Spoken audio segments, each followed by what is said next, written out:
rain was falling incessantly, forming dark puddles on the sidewalk as I approached the funeral door. The sky, a gray blanket, seemed to mourn the loss of Clara, my childhood friend. The sound of the water dripping mixed with the low murmur of condolences that echoed from inside the room. The aroma of faded flowers and incense weighed in the air, a mixture of homage and sadness that almost suffocated me. Upon entering, I felt a sudden chill. The room was filled with familiar and unknown faces, all gathered to pay their last respects. I looked at the coffin, where Clara lay in peace, so serene that it was hard to believe that life had been taken from her so suddenly. Childhood memories flooded my mind, the laughter in the sunny afternoons, the secrets shared in the nights of sleep, and the plans that now would never come true. As I approached the coffin, a wave of emotions enveloped me. Tears were silently running down my face, and I crouched, putting my hand on the cold wood top. "Sorry, Clara," I whispered, my voice almost lost among the laments around. "I should have been there." A slight shiver ran through my spine, as if an invisible breeze enveloped me. I raised my head, looking around, but no one seemed to notice. The feeling was strange and disturbing, as if something in the air had changed, as if a veil had risen and revealed a world that I could not see but felt. After the ceremony, as the attendees dispersed in a sad murmur, I went out into the street. The rain had subsided, but the weather weighed in my heart. As I walked, a cold that was not only the weather began to settle in my chest. I didn't know, but when I left Clara's funeral, something had followed me, stuck in my shadow, ready to manifest itself in my life in ways that I could never imagine. The ceremony was going on, and I found myself surrounded by whispers and tears. Every parting word seemed to pierce my heart like needles, and for a moment the pain of loss enveloped me like a heavy mist.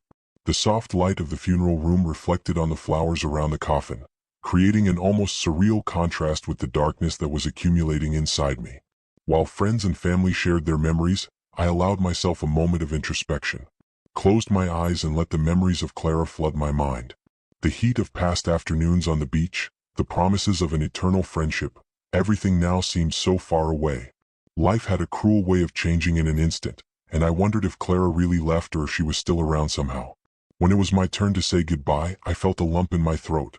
I walked towards the coffin, my heart racing. A part of me wanted to scream, want all this to be just a nightmare from which I could wake up. I put my hand on the wooden top, which was cold to the touch, and leaned down to speak. "I'll miss you, Clara. I promise I'll take care of all our dreams." The words came out in a whisper, almost like a secret shared between us. And at that moment, something unexpected happened. A shiver ran through my spine, and a wave of coldness enveloped my body. I hesitated, looking around, but no one seemed to notice. The air around me became denser, as if time had stopped. A strange, almost palpable sensation began to form behind me, as if someone was watching me. It was as if a shadow had appeared out of nowhere, clinging to me, carrying with it an energy that I could not comprehend. Deep down, a part of me wanted to ignore that feeling. "It's just the sadness," I said to myself. "It's the emotion of the moment." But as I moved away from the coffin, the restlessness intensified. My body seemed heavier, and the silence around me seemed full of unfulfilled promises and forgotten secrets. I left the room, feeling that a part of Clara was still with me, not only in memories but in something deeper, a connection that I could not explain. I looked back one last time, and for a brief moment thought I saw a faint glow around the coffin, as if Clara was waving a final goodbye. The door closed behind me, but I knew that the real farewell was yet to come. Something had changed in me, and the night was just beginning. The way home seemed longer than usual, and every step I took weighed on me like an anchor. The streets, lit by yellow lamps, seemed distorted, as if I was walking through a world that no longer belonged to me. The feeling of discomfort increased every moment, and a restlessness lodged in my chest, beating like a distant drum. I tried to concentrate on the familiar sounds, the rustling of leaves in the wind, the roar of a car passing by. But everything seemed distant, wrapped in a mist that obscured my perception. The memory of the funeral was still fresh in my mind, but now it was as if a part of me had been left behind, inside that room laden with grief. A cold wave hit me, making me shudder. The weather was not so cold, but my internal body temperature seemed to have dropped drastically. I looked around, hoping to see something that could explain the feeling. Instead, I saw shadows stretching out on the sidewalks, moving in strange ways under the light of the poles. The darkness seemed to shake as if it were alive, and I could not avoid a shiver that ran through my spine. As I continued my way, the restlessness turned into an oppressive weight. It was as if something was stuck in me, an invisible specter that fed on my sadness. My heart was beating fast and my breath was choppy. It's just the grief, I repeated mentally, trying to find comfort in logic. But inside, a voice whispered that there was something else, something I could not see, but felt with a disturbing intensity. I came home and closed the door behind me, but the relief I was expecting did not come. The silence of the house was deafening, filled only by the sound of the rain that kept falling outside. I moved down the corridor, but each step seemed to echo like a call to loneliness. As I entered the room, the soft light of the lampshade lit up the familiar furniture, but everything seemed so far away, so strangely familiar, as if I was looking through a blurred glass. I sat on the couch, trying to process what was happening. The restlessness was constant, a presence that was nesting in my stomach. I looked at the coffee table, where a picture of me and Clara was framed. At one moment, the laughter and shared dreams seemed so alive, and at another, the image seemed almost an echo of something that had been lost. A quick movement on the periphery of my vision made me turn my head. Nothing. Only silence and darkness accumulating. The feeling of being observed increased. I looked at the corridor leading to the rooms. The darkness seemed deeper there, as if something was lurking. The weight in my chest intensified and I began to question my sanity. Could it be that, in the midst of pain and grief, I had drawn something from the other side? With an effort, I stood up and walked to the window. The world outside seemed normal, but I knew that the reality in which I lived was no longer the same. The rain still fell and the drops ran through the windows, but in my heart a storm formed. What had happened in that funeral room? What had really followed me home? The questions danced in my mind, each more disturbing than the previous one. I didn't know, but I was about to discover that this strange sensation was just the beginning of something much greater, a journey that would lead me to confront not only grief, but also the mysteries surrounding death and life after it. The days passed, but the feeling of strangeness did not diminish. Every time I looked in the mirror, I saw not only my reflection but a shadow behind me, a feeling that something was always lurking. Restlessness became a constant companion, and everyday life seemed increasingly tasteless and monotonous. The world around me continued, but I felt like a spectator, a stranger in my own existence. That morning I decided to go to work.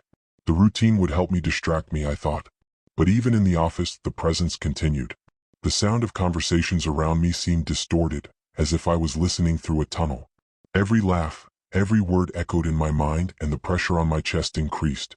It was as if an invisible screen stood between me and the people, isolating me in a crushing loneliness. At lunchtime, I sat alone in a corner of the canteen, stirring food without desire. Suddenly, a chill ran through my spine and a cold wave enveloped my body. The light above me seemed to blink, and I raised my head, trying to find a logical explanation. The colleagues didn't seem to notice, but I did. It was as if a presence approached, invisible and oppressive. I looked out the window and saw dark clouds piling up in the sky, as if reflecting the storm that was forming inside me. In a rush, I got up and went to the bathroom. As soon as I entered, I locked the door and took a deep breath, trying to calm my fast-paced heart. In the silence of the bathroom, the loneliness was almost palpable, but then I heard a whisper so soft that it could have been just my imagination. "Julia?" The sound reverberated through the tiled walls and I shook. I was alone. There was no one there, but the voice seemed to come from inside me, an echo of something lost. Fear and curiosity mixed in my chest. I looked into the mirror, and for a brief moment, I thought I saw Clara's face next to me.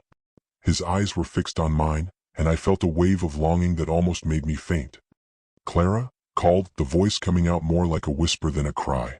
The mirror was silent. The reflection looked at me, but something was different. The shadows behind me seemed denser, more real. I approached, touching the cold surface of the glass, and a wave of sadness hit me.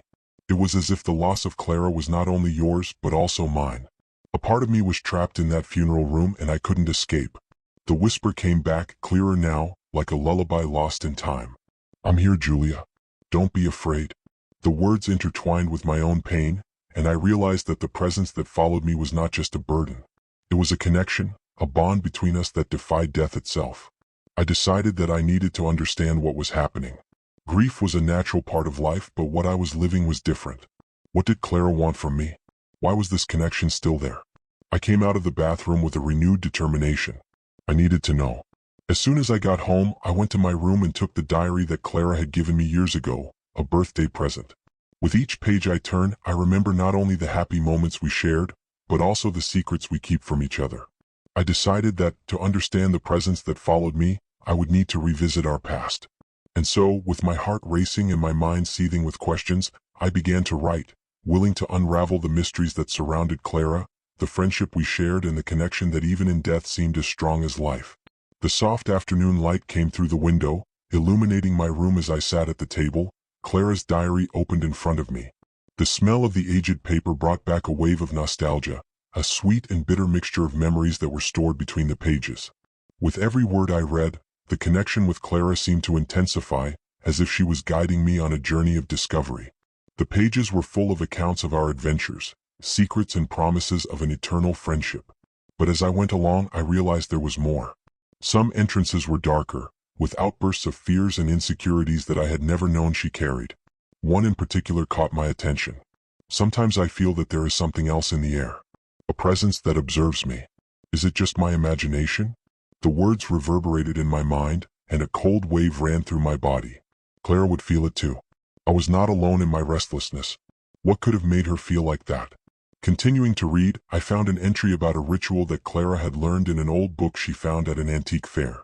It was a form of communication with the spirits, something she always wanted to try but never had the courage.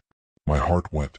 She had an interest in the supernatural, and now even after her death I felt that this could be the key to understanding what was happening. I got up and went to the bookshelf. I looked through the books we had read together and found the volume Clara had mentioned. Rituals and Rites of Communication, The Bridge Between Worlds. The cover was worn, and when opened, the smell of old paper enveloped me. The pages were filled with instructions and stories of people who tried to connect with lost loved ones. A part of me hesitated. I was not the type who believed in spirits or rituals.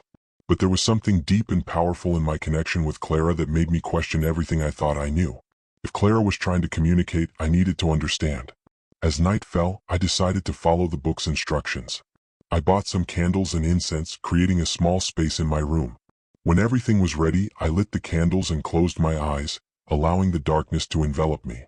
Clara, I whispered, the voice trembling. If you're here, show me a sign. I need you. The silence was deep, but it wasn't empty. I felt a presence, a light breeze that seemed to caress my face. The temperature in the room dropped abruptly, and a wave of emotions invaded me, as if Clara was right there, next to me. I'm here, I whispered again, firmer this time. What do you need me to know? Then what seemed to be a soft whisper took shape in the breeze, and I felt my heart go up. A shadow formed on the wall, as if it were a projection of Clara herself, but soon disappeared. I almost didn't believe what I saw. The fear mixed with hope. I needed to understand what was happening. As the night dragged on, I continued to meditate, allowing memories and emotions to flow. The candles burned slowly, throwing dancing shadows around the room. The connection with Clara intensified, and each moment seemed more real, as if the universe itself was conspiring to unite us again.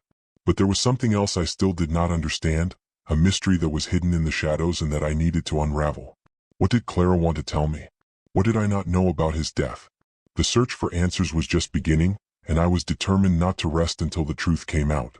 The dawn brought a soft light that illuminated my room, but the darkness that had formed in my mind during the night still persisted. The experiences I have had left me more confused than ever. The echo of Clara's presence was not just a feeling, it was a reality that I could not ignore. The connection was becoming oppressive, as if it were trapping me in a network of unresolved feelings. I decided that I needed to face this once and for all. What did Clara really want from me? The idea of seeking answers made me uneasy but also determined. I could no longer live like this, with this constant weight, this shadow in my life. That afternoon, I prepared for a new ritual. This time it would not just be a call to Clara, it would be a confrontation. The book had taught me that communication with spirits required not only openness, but also clarity of intention. I needed to show Clara that I was ready to let her go, to find peace. In the center of the room, I organized a sacred space. I put the candles in a circle, a sandalwood incense burning in the center. Before I started, I closed my eyes and took a deep breath, allowing the anxiety to settle. I'm here for you, Clara, I murmured, determined. But it's time for you to go. As soon as I lit the last candle, the environment seemed to change. The air became denser and the temperature dropped again. I knew that Clara's presence was approaching. Clara, I feel your pain. I miss you, I began, my voice trembling slightly. But you need to hear me. I cannot live like this, stuck in your grief. It's time for you to find peace. A cold breeze swept through the space and the candles shook, almost extinguishing. The heart shot.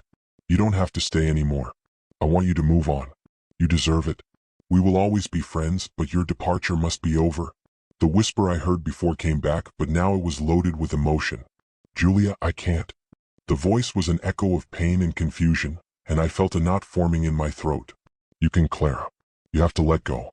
I don't want you to suffer anymore. Your light still shines, and you need to free yourself from this burden." The words came out as a silent cry, every syllable filled with love and despair. The environment began to change.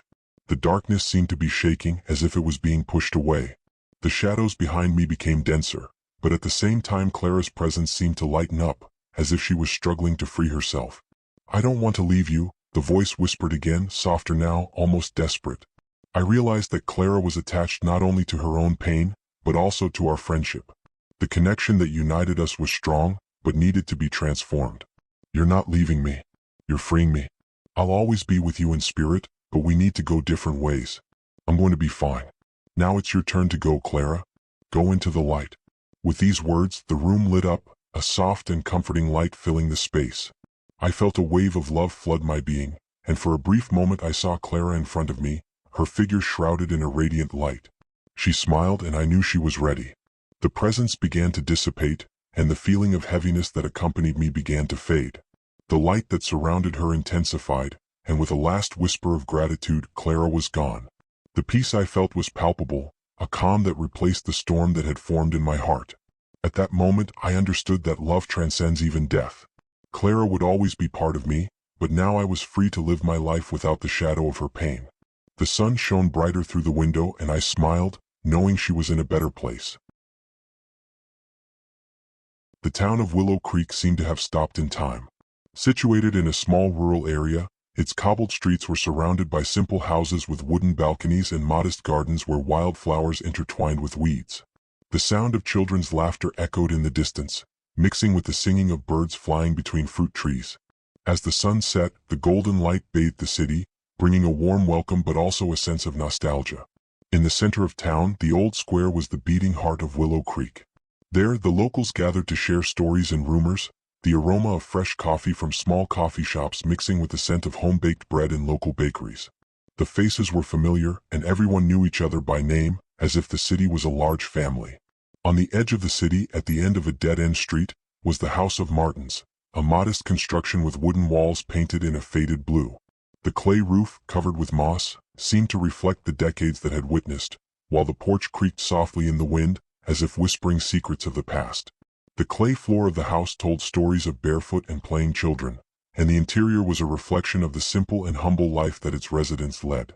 The living room, with aged furniture and homemade blankets, exudes a feeling of coziness.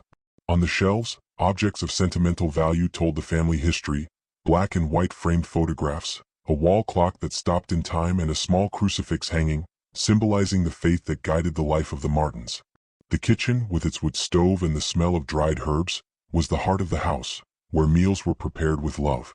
In the yard, a small orchard stood out, with fruit trees that offered their generous fruits, and a small chicken coop where the chickens cackled happily. Life went on in a calm rhythm, but everything changed with the sudden death of Dona Rosa, the matriarch of the family. His passing brought a cloud of sorrow upon the house, which now seemed to weigh like a shadow upon the heart of the city.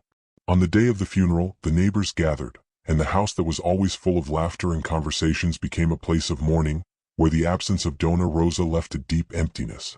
As the night fell, the Martins' house became more than a simple construction. It was a receptacle of memories and emotions, where the walls seemed to murmur the name of the deceased, and the air became dense with the weight of a secret that would soon be revealed. The lights flickered, and a shiver ran through the room, as if the house itself was absorbing the pain of loss, about to reveal its true nature. The day of the funeral began gray, with heavy clouds covering the sky, as if nature itself was in mourning for the departure of Dona Rosa. People began to arrive, one by one, bringing flowers and words of comfort, but the environment was marked by a respectful silence, an echo of shared pain. The neighbors were squeezing in hugs, eyes full of tears, while memories of Dona Rosa were whispered amid the murmur of the crowd. Inside the house, Dona Rosa's body was dressed in an elegant white dress, as if she were just sleeping. A soft smile seemed to rest on her face, but the pallor of death made her even more distant, a reminder of what she once was. The coffin was placed in the living room, surrounded by lit candles that cast dancing shadows on the walls, illuminating photos of the family and objects that had been part of his life. Each item was a testimony of the story that now ended. Dona Rosa's son, Miguel, a man with a face marked by concern, stood next to the coffin, welcoming guests with a sad but warm look. He tried to keep his composure, but the pain in his eyes betrayed his vulnerability. The neighbors, when they entered, left a hug or a word of comfort, but everyone seemed to notice the sadness that hovered in the air, like a heavy cloak. As the afternoon progressed, the smell of fresh coffee and baked bread invaded the house, served in a corner of the kitchen by some neighbors who took turns to help the family. The voices became more audible, but the subject remained in the echoes of stories about Dona Rosa. Her laughter, her loving way of caring for everyone, and how her presence illuminated the lives of those who knew her. As twilight approached, the candles began to flicker, creating a supernatural effect that seemed to shape shadows dancing on the walls. It was as if the spirits of the house were awakening, attentive to the event that was unfolding. The murmurs became more intense, and a feeling of discomfort began to invade the space. That night, the residents said goodbye to Dona Rosa with a ritual that lasted for generations. Everyone gathered in the room, where Miguel spoke about his mother's legacy, remembering her with love and gratitude. The neighbors united in a prayer, their voices intertwined in a lament that echoed on the walls of the house. But as the prayer closed, a cold wind blew, making the candles go out for a moment, creating a momentary darkness that made everyone look at each other with a mixture of surprise and fear.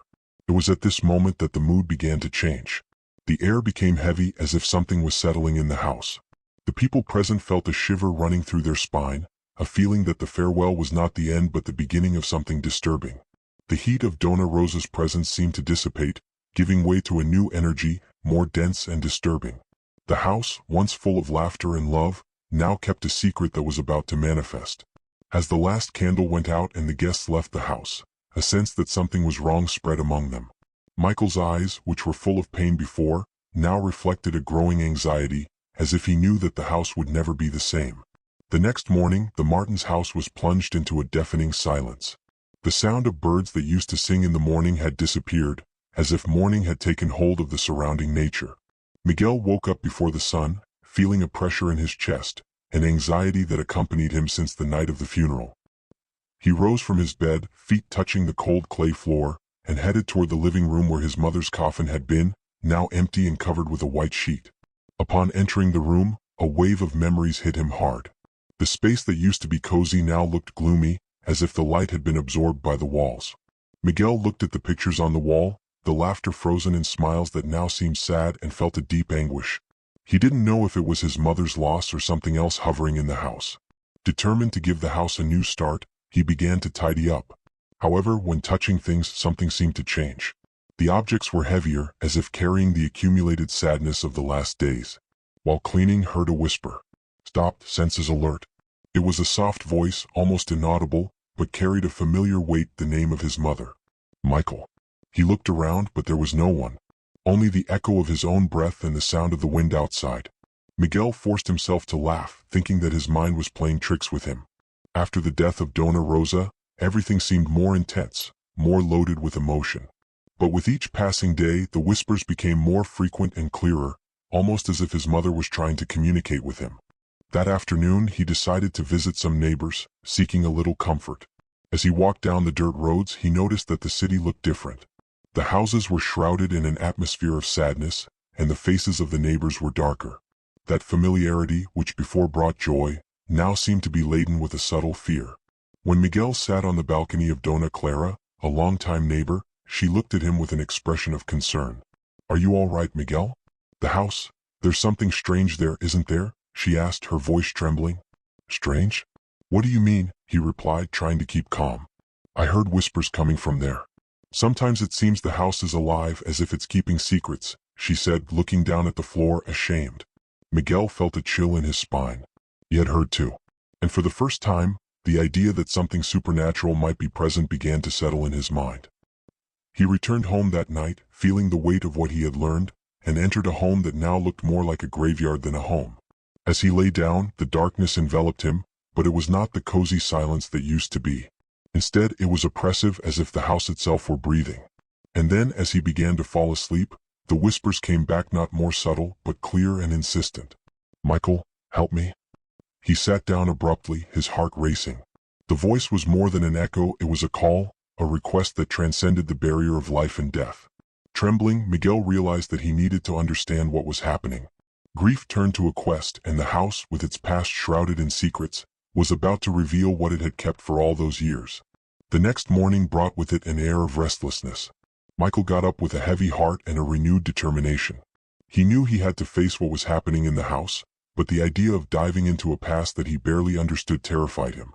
However, he could not ignore the whispers that echoed in his mind, the voice of his mother crying for help. Determined, he began to search the house for clues as to what might be causing these phenomena. The living room, once the heart of home, was now filled with dense energy. Miguel approached the old wooden cabinet that had belonged to Dona Rosa, his hands trembling as he opened the creaking doors. Inside, found a collection of old objects, photos, letters, and a dusty diary. The diary, worn by time, seemed to be what Miguel needed.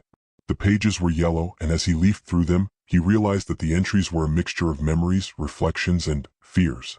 Dona Rosa spoke of visions, encounters with something that could not identify, something that haunted her in her dreams.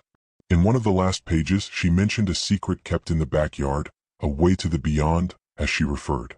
Intrigued and alarmed, Miguel decided to investigate the yard. He remembered how, as a child, he used to play there, surrounded by the fruit trees and flowers that his mother cultivated. But now, the memory of those sunny afternoons was overshadowed by the darkness that hovered over the house. In the yard, he found an area surrounded by dense bushes where a small dirt trail led to a forgotten corner. The shadows of the trees seemed to stretch toward him, as if they were trying to protect him from the discovery he was about to make.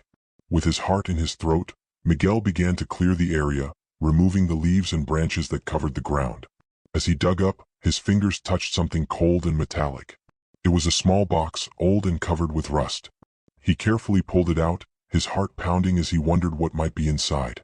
When opening the box, Miguel found unusual objects: small cloth dolls, a broken chain, and a strange amulet that seemed to have been made by hand. But what caught his attention most was a yellow letter, carefully folded. When he opened it, he read the words written with a careful but trembling calligraphy. "If I ever go, don't let what I keep here remain hidden. What is trapped must be released, or the cycle will never end." With each word, Michael felt a chill running through his spine. The message sounded like a warning and at the same time, a supplication. What had your mother kept? What was stuck? He returned to the house, the box in his hands and heart racing. Now he knew he needed to confront what was hiding in the shadows of the house. As the night approached, the tension accumulated, and the whispers became louder, more insistent. With a feeling of determination mixed with fear, Miguel decided to perform a ritual that his mother had practiced in ancient times, an attempt to calm the restless souls and release the secrets that were suffocating the house. He lit candles around the room, forming a circle, and with the box open in front of him, began to invoke the names of those who had left, hoping that this would connect him with his mother and understand the true nature of what was happening. As the flames of the candles danced, the room seemed to pulse with intense energy. The air was charged, and suddenly Miguel heard the voice of Dona Rosa, no more a whisper but clear and defined. "Miguel, come to me." With a mixture of hope and terror, he prepared to hear the secrets that the house kept, knowing that tonight would change everything. Michael's eyes were fixed on the flame of the candles, which seemed to shine with a supernatural intensity. His mother's voice reverberated in his mind, and he felt that he was about to cross a thin line between the world of the living and the dead. With a fast-paced heart, he took a deep breath and began to speak. "Mother, I'm here. What do you need from me?" The room was silent, except for the soft sound of dancing flames, as if waiting for an answer. And then, like a whisper of the wind, the voice of Dona Rosa echoed around him. "Miguel, my dear, there is much to be revealed. What I keep is not only mine but part of our family. The cycle of pain must be broken, or the shadow that hangs over our house will never dissipate." Michael closed his eyes, trying to concentrate on the words. He did not know what it meant, but a sense of urgency surrounded him. The air began to cool, and the room gained a denser atmosphere, as if something was about to manifest. "You must find out what is trapped," continued Dona Rosa. "The souls that remain here are part of what I was and still am. They seek peace, but their pains have never been resolved." Suddenly the candles began to shake, and a cold breeze swept through the room, extinguishing some of them. Michael opened his eyes and with a quick movement took the box, placing it in the center of the circle of light. "What should I do?" he asked, his voice steady but trembling. The voice of his mother intensified, full of emotion. "Release what is hidden, Michael. Free the souls. And do not be afraid of the truth." Without hesitation, Miguel started to take the items out of the box one by one. First, the cloth dolls. He held them in his hands, remembering how they were made by hand by Dona Rosa to calm the children of the city. "These are to remember those who left," he said aloud, placing the dolls in the center of the circle. Then he picked up the broken chain. "This represents the ties that have been broken, the pain that still unites us," she said, placing it next to the dolls. Finally, he held the handmade amulet. "And this is a symbol of protection, a call for us to understand what happened." As soon as the items were laid out, a wave of energy swept through the room. The candles lit again with an intense brightness, illuminating the environment in an almost supernatural way. Michael felt that the house was alive, pulsating with a new energy, as if the souls were gathering around him. Then he heard a soft cry, a sad melody that seemed to emanate from the air itself. The shadows began to stir, and Michael noticed that ethereal figures were emerging from the walls, vague outlines of people he did not know, but felt that they were there for a reason. They were the trapped souls seeking liberation. "Mother, what should I do?" Michael asked, despair taking over his tone. He was surrounded by a scene of haunting and sadness, and the souls seemed to stir as if they wanted to convey something. "Speak to them, Miguel. Tell them they are free." Dona Rosa's voice sounded louder, almost like a cry, echoing in space. With tears in his eyes, Michael started talking. "You are free. You don't have to stay here anymore. What happened was not your fault. It's time to move on, to find the peace you so desire." As his words filled the air, the figures began to shine, and the crying turned into a soft chorus, like a song of deliverance. Miguel felt a wave of heat and light invade the room, and the shadows began to dissipate, floating away, until all that remained was a deep and comforting silence. Miguel fell to his knees, exhausted, but with a sense of lightness he had not felt for a long time. He had broken the cycle of pain. The house, once heavy and dark, now seemed more illuminated, as if the weight of secrets and lamentations had finally been relieved. He stood up, looked around and realized that the house of Martins had been transformed. The moonlight came through the window, illuminating the walls with a soft and comforting glow. The air was fresh, and Miguel felt that his mother's presence still enveloped him, but now with an energy of love and protection. With a last look at the circle of candles, Miguel smiled, knowing that although the loss of Dona Rosa was painful, his passing brought new life to the house and town of Willow Creek. The shadow finally dissipated, and the house was now home again. The days that followed were of transformation. Miguel woke up every morning with a sense of renewal he had not felt for a long time. The house of Martins, now free from the weight that oppressed it, seemed to vibrate with a new energy. The sound of birds echoed again in the mornings, and the fresh air brought with it the perfume of flowers that Dona Rosa had cultivated with so much love. The neighbors noticed the change. That aura of sadness that surrounded the house disappeared, and many began to visit Miguel, offering their support and sharing stories about Dona Rosa. Each account was a tribute to the woman who had touched so many lives, and as Michael heard it he felt that his mother was still alive in every memory and laughter. One day, while taking care of the garden, Miguel found a small object buried between the roots of a plant. It was an old key wrapped in a worn leather cord. He held it in his palm, contemplating what it could open. Curiosity led him to explore the house further, remembering the letter he had read in his mother's diary, which spoke of secrets kept. After a few hours of searching, Miguel finally found a small door hidden behind a bookcase in the basement. The heart went out when he noticed that the key fit perfectly into the lock. With a light slam, the door opened, revealing a dark and dusty space. Inside he found an old chest covered with dust. Miguel pulled the chest out and, with a little effort, managed to open it. Inside were more letters, old photos, and an additional diary, which belonged to an ancestor of the family, a spirit who had also faced its own challenges and secrets. As Miguel flipped through the pages, it became clear that his family had a legacy of struggles and overcoming. The diary talked about a forbidden love, betrayals, and how the ghosts of the past had intertwined with the life of the Martins family, perpetuating a pain that needed to be resolved. Miguel felt a new mission spring into his heart, not only to free his mother, but also to help his family find peace through the past.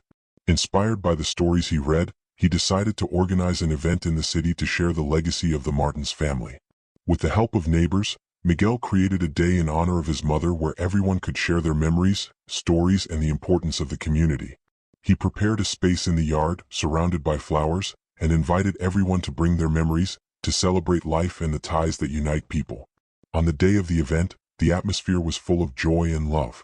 The residents of Willow Creek gathered around Miguel, who spoke about his mother, the challenges faced, and the importance of looking back with compassion and gratitude. The stories began to flow, each more touching than the other, and soon laughter and tears mixed, creating a feeling of union. As the sun set, Michael felt a wave of peace invade him. Memories that were once painful were now celebrated, and the Martins' house, which had endured so much suffering, was alive with new promises and hope. He looked up at the sky as if he could see his mother smiling at him, a gleam of pride in his eyes. "Thank you, Miguel," he muttered as if he could hear the voice of Dona Rosa once more. "You did what needed to be done." The evening ended with a fire lit in the backyard, where everyone gathered to share more stories and make new plans for the community. Miguel realized that, although the pain of loss never completely disappeared, he had found a purpose by turning sadness into something beautiful and meaningful. And so, the Martins' house became not just a home, but a symbol of resilience, where Dona Rosa's love and memory would continue to live, guiding Miguel and the city of Willow Creek into a future full of light and hope. Months passed and life in Willow Creek began to bloom in unexpected ways. The event in honor of Dona Rosa has become an annual tradition, uniting residents in a spirit of community and solidarity. The stories that were once whispers of pain now echoed as laughter and celebrations. Michael had become not only a guardian of his mother's memory, but also a respected leader in the city. He encouraged young people to get involved, learn about their own stories, and find strength in past experiences. The Martins' house became a place of welcome, where neighbors gathered to share meals, laugh, and remember. One night, while Michael was in the yard watching the stars, he felt a gentle breeze caressing his face. It was a reminder of the presence of Dona Rosa, a connection that would never break. He smiled, remembering everything that had happened. The weight that once hung over the house was now a distant memory, replaced by a feeling of peace and gratitude. Miguel decided it was time to write his own story. Inspired by the letters and diaries he had found, he began to work on a book that would tell not only his mother's story but also those of everyone who crossed his path. Through words, he hoped not only to preserve memories but also to inspire others to face their own ghosts and seek the light. One morning when he woke up, Miguel found a white rose on the table, a flower that his mother always loved. He smiled, knowing that somehow she was there, blessing her new chapter. That rose became a symbol of renewal and hope, and Miguel decided to plant it in the garden, alongside other flowers representing his family's memories. While the rose bloomed, Miguel remembered that life continues to unfold, full of mysteries and surprises. Although death was an inevitable part of existence, he learned that love and memories could transcend the line between here and beyond. Every shared story, each tear and laugh contributed to a legacy that would never die.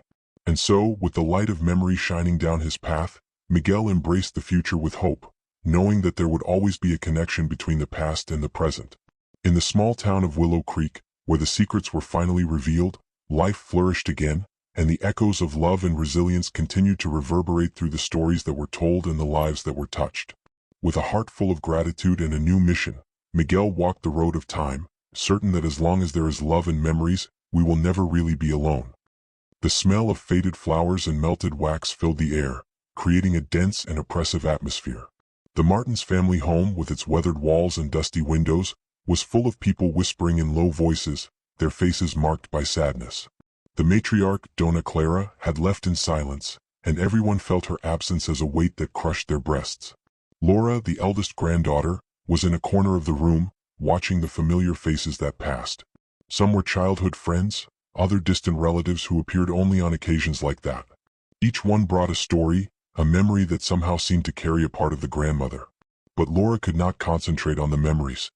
Her heart was agitated as if something called to her. "Are you all right?" Carlos, your uncle, came closer, his look worried. "Yes," she replied, but the lie stuck in her throat. There was something in the air, a strange sensation that made her uneasy.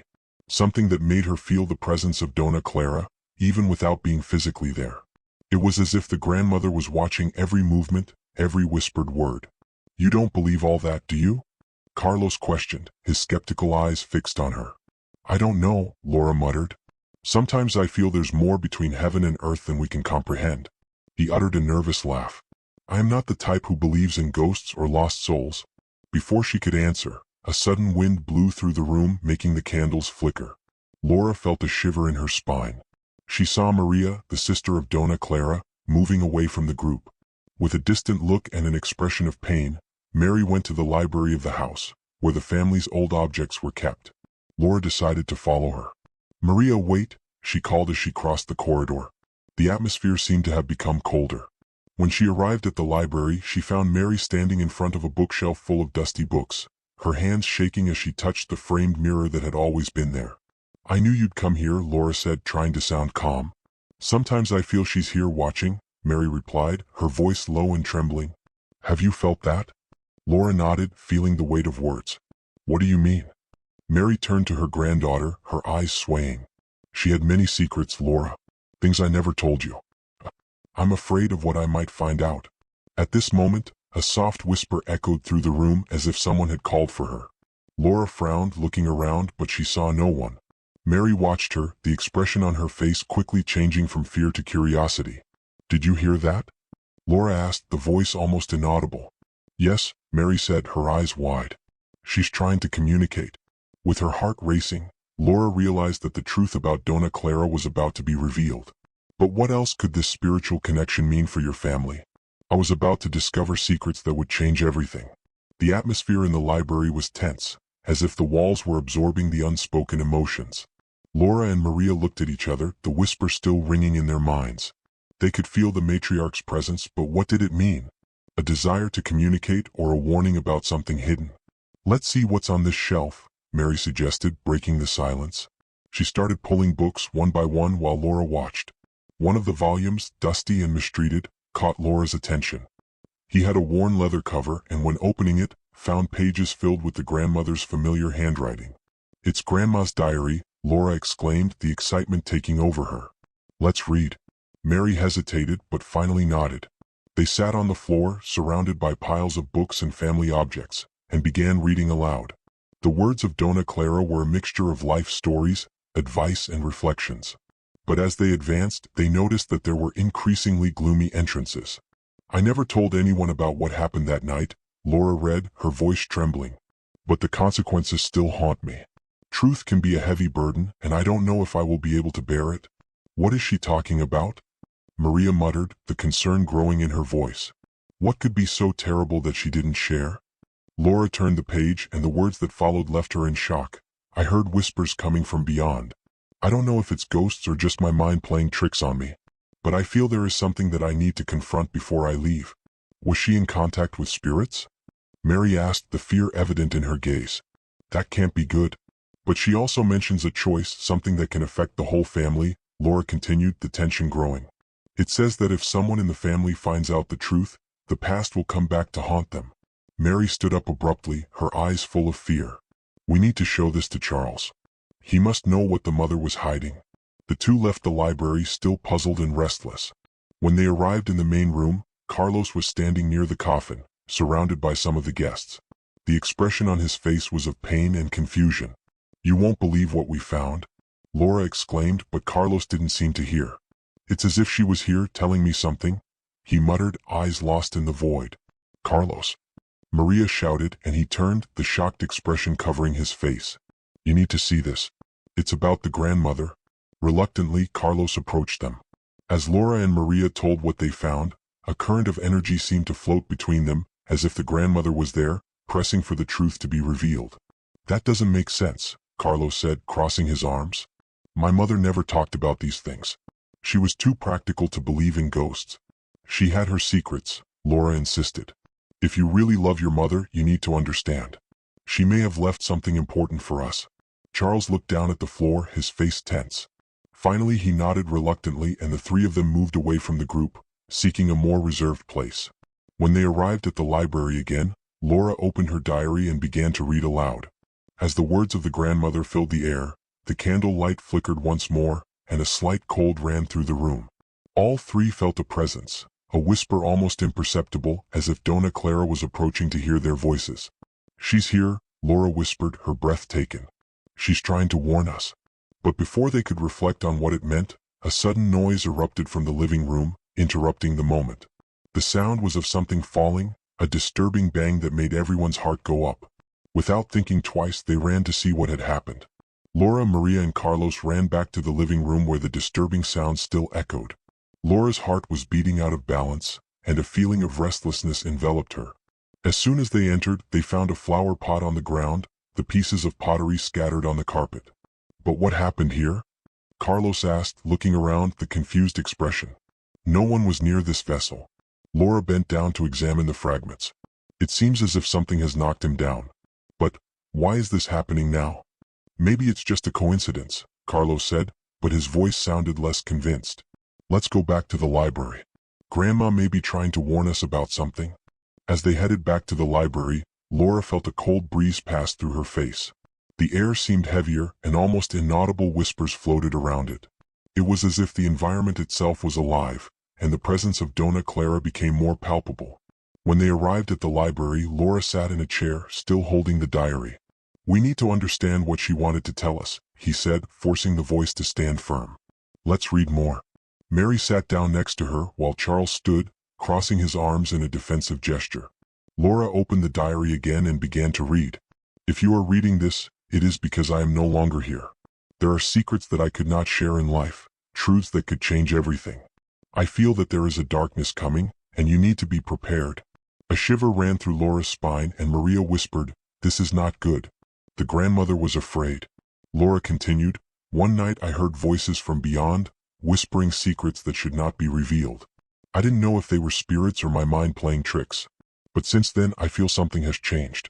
The family ties are weakened, and the only way to restore them is to confront the truth I have hidden." Carlos finally approached, leaning to hear better. "What truth?" he asked, curiosity growing in his gaze. Laura turned the page, revealing an entry that made mention of a tragic event from the past. "I had a friend, Maria. Something happened to her and I never told anyone. Guilt consumed me and now I feel she's caught between worlds. The only way to release her is to confess the truth." "Free her?" Carlos repeated, confused. "Who is she talking about? Who was this Mary?" Mary asked, the tension in her voice. "What happened to her?" Laura looked at the page wide-eyed. "She meant someone in our family. We need to find out who this Mary was and what happened that night."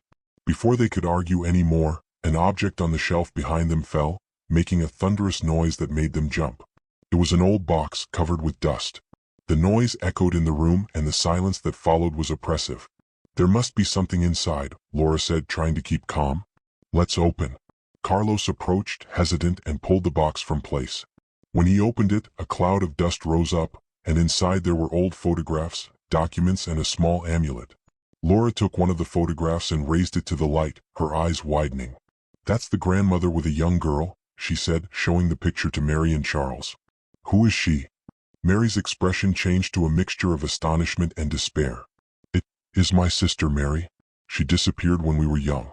No one ever knew what happened." Laura exchanged glances with Carlos, the revelation weighing in the air. "We need to find out the truth. What happened that night? What was the grandmother hiding?" Before they could respond, the environment around them seemed to change. The lights began to flash, and an unexplained wind ran through the room as if something was approaching. The whispers became louder, almost deafening. "Dona Clara?" Laura shouted, and the atmosphere seemed to respond to her call. "We're listening. What do you want to tell us?" The candlelight shuddered once more, and for a brief moment Laura had the impression of seeing her grandmother's figure in a corner of the room, her sad eyes fixed on hers. And then everything went dark. The darkness enveloped the room like a heavy cloak. The air was charged, and Laura felt a cold cut her skin. The whisper that was once only a distant presence now seemed a cacophony of voices, each crying for attention. "Laura, Maria, Carlos." The voice of Dona Clara echoed, clearer than before, as if it was there, within reach. The sensation of his presence was palpable, almost tangible. "We're here?" Laura cried, her voice echoing in the darkness. "What do you want to tell us?" The candlelight began to flash again, and little by little a familiar shadow took shape in the corner of the room. The image of Dona Clara appeared, her serene countenance, but the eyes carried a weight of pain and urgency. "You need to know the truth," she said, her voice echoing like a whisper in the breeze. "The story I've kept for so long needs to be revealed. Mary, she was in danger." Mary, paralyzed by the shock, finally found her voice. "What happened to my sister? Why didn't you tell us?" Dona Clara hesitated, her sad look. That fateful night, Maria went out with friends. There was something in the forest, a presence that attracted her. I looked for her but could not find her. And in the search, I made a pact with forces that I did not understand. Since then his soul has been trapped between the worlds. Charles, who had been silent until then, took a step forward. Did you make a pact? What does that mean? How can we free Mary? To set her free, you must face what happened that night, Dona Clara replied, her voice trembling. It is necessary that you, Laura, find out what your sister was looking for. Fear and guilt keep her trapped. The only way to set her free is to confront the truth and reconcile what has been lost. Laura felt a lump in her throat. But how can we do that? We don't know what happened. Look for the clearing in the forest where it all happened. The presence is still there. You must go, and I will be with you, said Dona Clara as the light began to flash brightly. The grandmother's figure began to fade slowly. Do not be afraid. Love is stronger than death. And with that, the darkness dissipated abruptly, bringing back the soft light of the room. Laura, Maria and Carlos were back to reality, but the feeling of Dona Clara's presence still hovered in the air, like a warm hug that would never be forgotten. We need to go into the forest, Laura said, taking a deep breath. We can't ignore what Grandma asked us. Carlos agreed, still trying to process everything that had happened. Come on. We need to find out the truth. The three souls, now united by the determination to uncover the family's secrets, left the library and headed for the exit. The atmosphere outside was calm, the full moon lighting the way towards the forest. As they advanced, the forest became denser, and the moonlight filtered through the trees, creating disturbing shadows that danced around them. Laura felt a mixture of fear and expectation. Every step they took toward the clearing seemed to bring them closer to the truth. Do you think we'll really find anything? Carlos asked, the tone of skepticism still present in his voice. I don't know, Laura replied, her gaze steady. But we must try. For Mary and for the grandmother. Finally, after a walk that seemed to last an eternity, they reached a clearing illuminated by the moonlight. The place was serene, but there was a strange feeling in the air, as if they were being watched. It's here, Laura said, her voice echoing in the stillness of the night. This is where it all happened. Mary approached an old tree, her heart beating fast. What should we do now? Laura looked around, feeling the grandmother's presence as a comforting warmth. We must connect with what happened here. Feel the pain, the loss. And if there is something that calls us, we must follow. Before I could finish the sentence, a soft whisper floated through the breeze, calling out her name. Laura took a deep breath, closing her eyes. The voice seemed to guide her, and she began to walk towards the sound. When he reached a small circle of stones in the center of the clearing, he felt a wave of emotion. There, the connection between the worlds was strong. She knelt, and tears began to run down her face. Mary, are you here? Laura whispered, her voice full of hope. If you are, show us that you are with us. And then, as the moon became brighter, a supernatural phenomenon began to happen. The stones began to shine softly, and the breeze became stronger, as if the very spirit of the forest were answering the call. We're here for you, Mary said, joining Laura, hands clasped. Come to us. In the next instant, an ethereal shadow appeared among the trees, taking the form of a young woman. It was Mary, the lost sister, with a sad but warm smile. Her presence illuminated the clearing, and the three souls united, hoping that the truth would finally be revealed. The presence of Mary, the lost sister, floated before Laura and Mary as a ghost illuminated by the moon. Her expression was a mixture of sadness and relief. Laura's heart accelerated at seeing her, a whirlwind of emotions enveloped her. You finally came back, the young woman whispered, her ethereal voice filling the clearing. I was waiting for you. Mary, the living sister, took a step forward, tears in her eyes. Why did you go away, Mary? What happened that night? We were so worried. The figure of the lost sister smiled softly, but the pain in her eyes was undeniable. I got lost in search of something that I did not understand. The desire to escape, to experience, to be free led me to a dark place. The forest hides secrets that should never be revealed. Laura felt a knot forming in her throat. Grandma, she made a pact to protect you. She was afraid of losing you. She did what she could, said Mary, her voice entangled. But her guilt consumed her. And now I'm the one who's trapped. My soul cannot rest, nor can its burden. We must confront the truth so that I may be set free. Mary, with determined gaze, took courage. What do we need to do? How can we set her free? You must accept what happened that night, Mary, the lost sister, replied. You must remember and forgive me, just as I forgive my grandmother for her pain. Laura looked at Mary, the living sister. Do you remember the party? You and I were so happy, but then? I didn't want you to follow me, Maria admitted, her voice trembling. But you did. And when the situation got out of control, I lost myself. I couldn't come back. So let's confront this together, Laura said, holding Mary's hand. You're not alone. We'll be here. The three joined in a symbolic embrace, and the clearing began to shine with an intense light. The energy around them grew, wrapping them in a comforting embrace, as if the forest were recognizing their union. Forgive me, please, the young specter begged. Let me go. The three of them concentrated, their hearts beating in unison, and with a whisper they said together, We forgive you. A deep silence took over the clearing, and then a wave of light and heat enveloped it. The figure of Mary began to fade slowly, a serene smile forming on her lips. Thank you, she said, the voice now echoing like a gentle wind. I'm free now. Never forget the love that unites us. And with a last flash, it disappeared completely, taking with it the weight that had been hanging over the family for so long. Laura and Maria dropped to the ground, exhausted but relieved. The weight that once oppressed them seemed to have been dissipated, and the clearing was now bathed in a soft and comforting light. Carlos knelt beside them, his eyes full of tears but a relieved smile on his face. You did it, he said, his voice entangled. You set her free. Laura looked at the forest around her, feeling a peace she had never known. Her grandmother and sister are now at peace. We did it. The three souls stood there, absorbing the tranquility of the night when a soft whisper, almost like an echo, passed through them. It was as if Dona Clara was thanking, a sign that her presence was still there, wrapped in love and light. Let's go home, Mary said finally, getting up. It's time to start again. As they headed back to the house, Laura realized that the path was no longer surrounded by shadows. The forest seemed alive, full of renewed promises and hopes. The pain and secrets that once held them captive were now part of the past, transformed into learning and love. And so, at the end of that night, the family began to rebuild the ties that had been broken.